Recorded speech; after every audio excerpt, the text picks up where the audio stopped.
ভাবুন তো, প্রতিদিন যদি আপনাকে একটি সোনার মুদ্রা অথবা একটি রূপোর মুদ্রা নিতে বলা হয়, আপনি কোনটা বেছে নেবেন?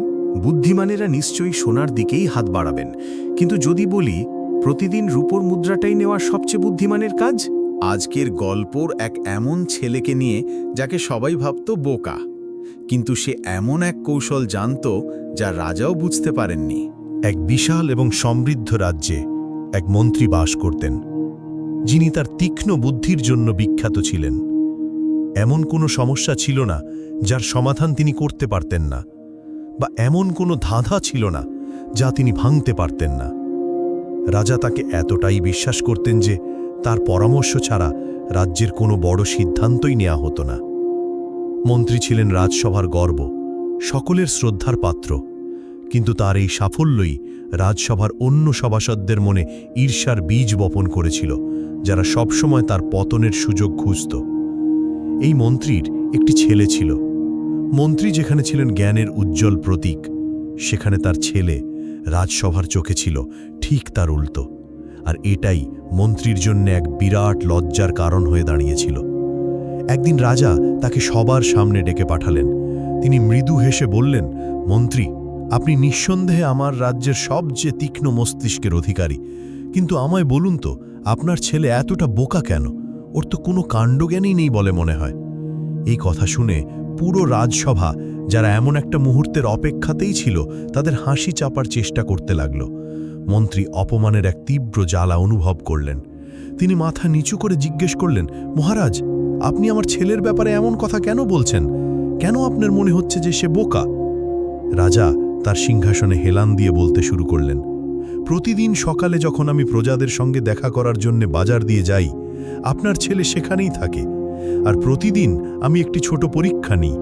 আমি এক হাতে একটি সোনার মুদ্রা আর অন্য হাতে একটি রূপোর মুদ্রা ধরে তাকে বলি সবচেয়ে মূল্যবান মুদ্রাটি বেছে নিতে। আর প্রতিদিন কোনো ভুল ছাড়াই আপনার ছেলে রূপোর মুদ্রাটাই তুলে নেয়। রাজার কথা শেষ হতেই সভাসদরা আর হাসি চেপে রাখতে পারল না। তাদের উপহাসের শব্দে রাজদরবার গম গম করে উঠল। লজ্জায় মন্ত্রীর মুখ লাল হয়ে গেল। তার মনে হলো ছেলের অব্যাখ্যানীয় কাজের জন্যে তার বছরের পর বছর ধরে অর্জিত করা সম্মান ধুলোয় মিশে যাচ্ছে। তিনি আর একটিও শব্দ না বলে মাথা নিচু করে দরবার ত্যাগ করলেন। তার মন তখন প্রচণ্ড ঝড়ের মধ্যে। তিনি হতাশ হৃদয়ে সোজা বাড়ি ফিরলেন। নিজের ঘরে ছেলেকে পেয়েই তিনি আর রাগ ধরে রাখতে পারলেন না। রাজা তাকে যে প্রশ্নটি করেছিলেন, সেই একই প্রশ্ন তিনি ছেলেকে করলেন, কোনটা বেশি দামি, সোনা নাকি রূপো?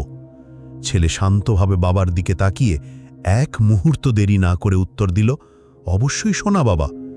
মন্ত্রী এবার আরও বিভ্রান্ত এবং উত্তেজিত হয়ে পড়লেন।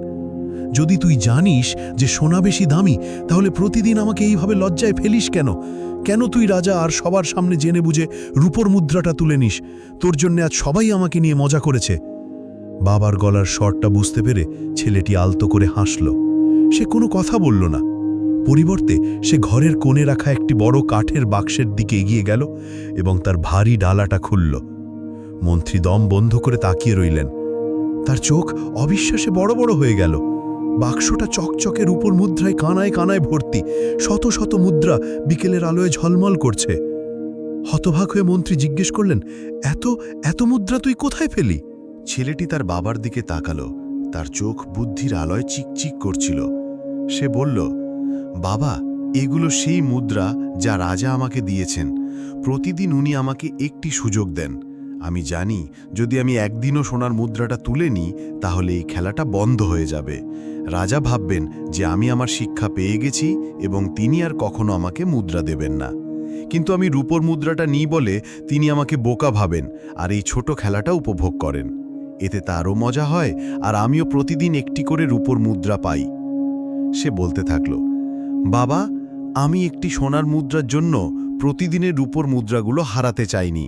রাজা এই জ্ঞানের পরীক্ষা জিতে যাচ্ছেন ভেবে আনন্দ পান, কিন্তু তিনি বুঝতেও পারছেন না যে তিনি নিজের অজান্তেই আমার ভাণ্ডার ভর্তি করে চলেছেন। তিনি হাসেন আর চলে যান। এর পেছনের কারণটা নিয়ে বেশি ভাবেন না। ছেলের ব্যাখ্যা শুনে মন্ত্রী নির্বাক হয়ে গেলেন। তার সমস্ত লজ্জা আর রাগ গলে গিয়ে এক তীব্র গর্বের অনুভূতিতে মন ভরে উঠল। তিনি অবশেষে বুঝতে পারলেন। তার ছেলে বোকা নয়, তার জ্ঞান এতটাই গভীর যে কেবল আরেকজন সত্যিকারের জ্ঞানই তা বুঝতে পারবে। লোকেরা তার ছেলেকে বোকা বলতো, কিন্তু সে এমন এক লম্বা খেলা খেলছিল যা আর কেউ দেখতে পাচ্ছিল না। সেই দিন থেকে যখনই রাজসভার কেউ তার ছেলেকে বোকা বলতো, মন্ত্রী কেবল মনে মনে হাসতেন আর সেখান থেকে চলে যেতেন, কারণ এই সুন্দর গোপন রহস্যটা তো তাঁর জানা ছিল। এই গল্পটি আমাদের এক গভীর শিক্ষা দেয়। আসল বুদ্ধিমত্তা সব সময় জাহির করা বা সবচেয়ে সহজ পথটি বেছে নেওয়ার মধ্যে থাকে না। কখনো কখনো তা ধৈর্য, কৌশল এবং বৃহত্তর চিত্রটি বোঝার ক্ষমতার মধ্যে লুকিয়ে থাকে। পৃথিবী প্রায়শই তাদেরকেই পাগল বা বোকা বলে যাদের সে বুঝতে পারে না।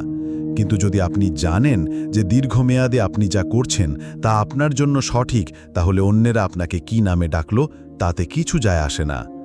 ধৈর্য ধরুন, ছোট ছোট প্রাপ্তির জন্য কৃতজ্ঞ থাকুন এবং নিজের শান্ত আত্মবিশ্বাস নিয়ে জীবনে এগিয়ে চলুন।